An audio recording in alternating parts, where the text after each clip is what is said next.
Le Grand Matin Sud Radio, 7h-9h, Jean-Jacques Bourdin. Il est 8h23, on en parle avec vous, Benjamin Glaise. Oui, c'est chaud ici. Oui, c'est très chaud. Ce matin, le maire de Béziers était mon invité ce matin. Alors, il a parlé évidemment de sa convocation devant le tribunal. Il a apporté quand même un point, il a apporté une précision que nous n'avions pas. Il nous a dit, lorsque j'ai reçu la jeune femme qui devait se marier, je l'ai reçue avant son mariage, nous avons conversé et je me suis aperçu au cours de cette rencontre, qu'elle a enregistré notre conversation. Et c'est à partir de ce moment-là que j'ai arrêté de parler avec elle. Voilà, c'est une précision qu'il donnera sans aucun doute à la justice la semaine prochaine, mardi prochain. Bien, mais Robert Ménard était donc notre invité. Je l'ai interrogé sur l'Ukraine et il a poussé un coup de gueule après les propos de Donald Trump sur l'Ukraine. Oui, sur l'Ukraine, le président américain qui a franchi une nouvelle ligne. La nuit dernière, sur la chaîne Fox News, il a émis l'hypothèse pour la première fois que l'Ukraine puisse devenir russe un jour. Alors je reprends ses propos en mot pour mot. Je veux que notre argent soit sécurisé parce que nous dépensons des centaines de milliards de dollars en Ukraine, dit-il. Il pourrait arriver à un accord, il pourrait ne pas arriver à un accord, il pourrait être un jour russe comme il pourrait ne pas être russe un jour. En gros, l'hypothèse d'avoir une Ukraine russe est sur la table. Réaction du maire de Béziers, Robert Ménard, ce matin donc sur Sud Radio. Il est en train d'abandonner l'Ukraine et il nous montre le visage, le sien, c'est un épicier. Il fait des affaires.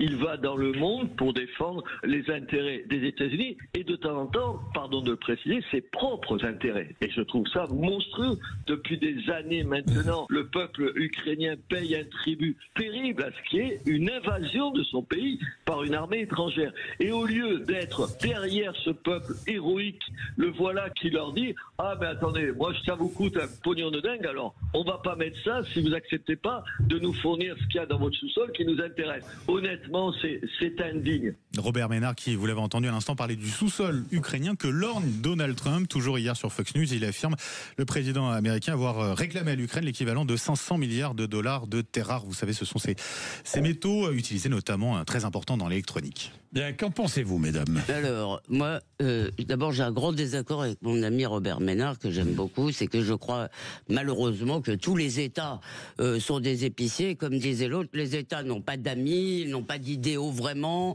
et ils ont des intérêts. C'est Ça triste. dépend des États, hein, les idéaux. Oui. Écoutez, il y a quand même toujours des L'Iran, oui, vous avez raison, Chine, mais la Russie. non, la Chine a comme intérêt, comme idéal, la Chine. Oui. En fait. Oui. Non, mais ce que j'essaye de vous dire, c'est que les États défendent leurs intérêts. Reprocher aux Américains de pas être gentils ou de pas bien s'occuper du monde, c'est pas un argument opérant. Voilà. La deuxième chose, et ça, après je laisse la parole à Françoise, c'est que je ne sais pas. Encore maintenant, et je crois que c'est très difficile à savoir, dans quelle mesure Trump fait du Trump, c'est-à-dire qu'il agite beaucoup de choses. Je ne crois pas qu'il compte annexer Gaza. Honnêtement, je ne pense pas qu'il compte envoyer des troupes américaines à Gaza. Non mais, je ne crois pas. Ouais. Honnêtement, je ne le crois pas.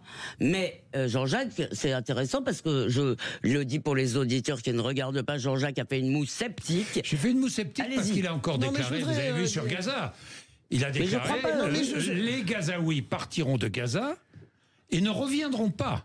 Non, mais moi je voudrais dire vraiment, honnêtement, pas mais moi non plus, remarquez, on n'y croit pas jusqu'au moment où on y croit. Moi, je pense qu'il pouvait pratiquer ce qu'on appelle, Nixon appelait la stratégie du fou, c'est-à-dire vraiment avancer des idées et voir comment elles retombent. J'ai toujours pensé ça de Donald Trump parce que lors de son premier mandat, c'est ce qui s'est passé, notamment avec la Corée, la Corée du Nord. En gros, ils se sont insultés, il l'a traité de petit zizi. Je crois que ça a même été jusque-là publiquement. Et à la fin, tout le monde s'est embrassé. Bon, là. Moi, je suis d'accord. Ça n'a rien donné. Moi, je suis pas.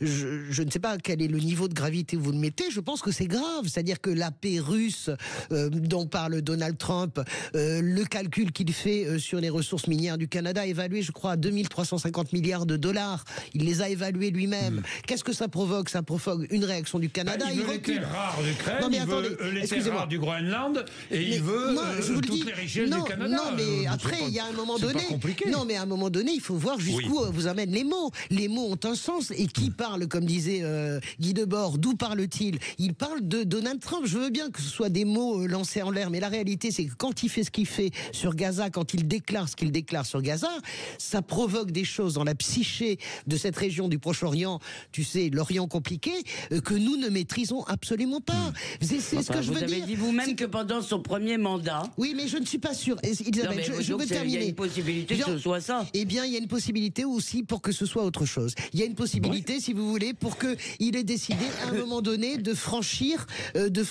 quelque chose que nous ne pensons pas possible. Nous ne sommes pas les uns et les autres des grands spécialistes du Proche-Orient ou de l'Ukraine. Excusez-moi, le Proche-Orient, excusez-moi, je pense que je connais à peu près. Je connais mieux que l'Ukraine. Je suis désolé de vous dire, en plus de ça.